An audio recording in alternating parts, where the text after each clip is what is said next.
Hi guys, Grand J from Gamers Life Network here, talking to you about Final Fantasy Type-0 HD. With the PS4 release of Type-0 HD just around the corner, we managed to get some hands-on time with the unique Final Fantasy title. The first thing to note while playing Type-0 is that you just didn't expect the game to play the way it did. For Final Fantasy veterans, you've come to expect a certain feel and gameplay style for the series. Type-0 really breaks the mold in that regard, with both the gameplay and the atmosphere of the game really defining itself early on.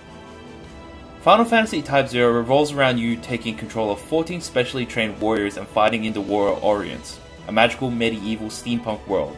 The world of Orients and its 4 nations were at peace until the Militus Empire attacked, breaking the long-time treaty, with each nation developing their civilization and technology on crystal magic, and the Militus Empire gaining access to crystal jammers. The attack on the other nations were hardly defended.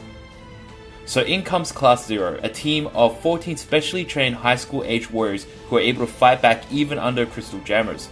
As a result, you find your team quickly having to balance a life at the academy, yes, they still go to school, and being the only ones who can defend their nation in this war. With 14 different characters to choose from, you bring your own squad of 3 team members into every mission.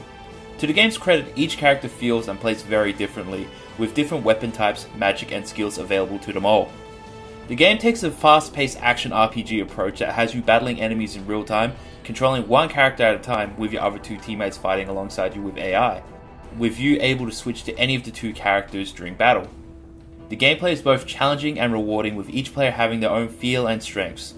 Being able to build a team that synergizes well but also is able to deal with a variety of different situations is a fun challenge within itself. Perhaps you enjoy a close-range fighter. Spear-wielding Knight can close the gap and deal great damage up close. Prefer a range style combat? Ace with his deck of cards, Kato with a magic gun, and King with his dual pistols each offer their own range combat style, with different supporting abilities. The combinations are endless, with every player choosing a different team for a variety of reasons. The visuals, just like every modern Final Fantasy game, look stunning. Each character looking amazingly polished and sharp in-game, just as good as they look in the pre-rendered cutscenes, which there are a lot of by the way. Though the game being originally on PSP is still somewhat apparent, with certain levels looking weirdly low res and sectioned off area by area. You'll find it a little jarring moving into a new area, then finding out that you're quickly going to see a loading screen for the next area. The audio quality and music are all classic Final Fantasy, especially during cutscenes. The way the characters are voice acted and the ambient music really draw players into the atmosphere of the game. In most sections, the cutscenes are well lip-synced and look great, especially considering how the game never originally had an English release. But during minor conversations, you'll still unfortunately have the random lip flapping out of sync with the audio. To its credit, the game builds a strong atmosphere throughout the story and really drives home the darker, more somber tone of war. Unlike many of the other Final Fantasy games where the journey is more fantastical and magical, this one is more down to earth and highlights the darker side of war. Though don't let that put you off, it's still a well-told narrative, just maybe aimed at an older player.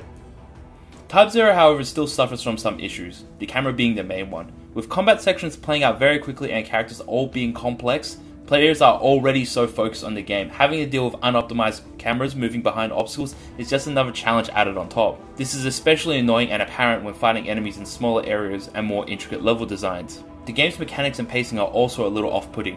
The game starts off with a short tutorial level that runs you through the basics of gameplay, then quickly leaves you to your own devices. You have to quickly pick up in a short time span not only your own character's playstyle and mechanics, but your other 2 team members with you. The game then throws you in the deep end after the first mission by giving you access to all 14 Class 0 members, and letting you decide what to do from there. With each having their own weapons, spells and different personality, it's a little daunting at first, especially when you only play as 3 characters at any time, though this does give the game plenty of replayability. Overall, Final Fantasy Type-0 is looking to be a great game. The gameplay and combat look deep and fulfilling, and the presentation of the game was excellent. Besides from being a darker and more difficult game from the Final Fantasy series, it's easy to see why this game was in such heavy demand for an English release for a long time. So that wraps up our early impressions of Final Fantasy Type-0. This has been Grand J from Gamers Life Network. If you enjoyed this video, please like and subscribe. And for more news and gaming reviews, please check out our site at www.gamerslife.net.au. This has been Grand J from Gamers Life Network, and I'll catch you guys later.